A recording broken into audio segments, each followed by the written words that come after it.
आजच्या सत्रामध्ये आपल्याला शततमक क्रम शिकायचा आहे. आपण शततमक जेव्हा शिकलो तेव्हा आपल्याला पर्सेंटेज दिलेलं होतं. शब्द लक्षात घ्या, खूपच महत्वाचा आहे. बऱ्याचदा फरक स्पष्ट करा असं जर विचारलं तुम्हाला सांगता आलं पाहिजे.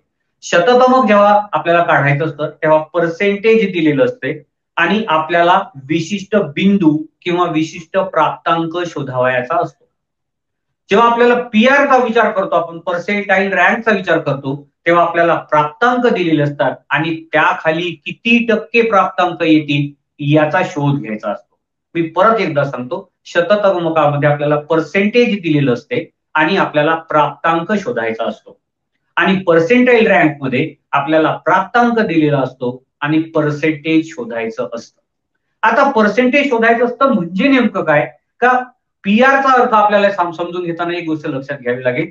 श्रेणीतील असा एक विशिष्ट बिंदू की ज्या खाली किती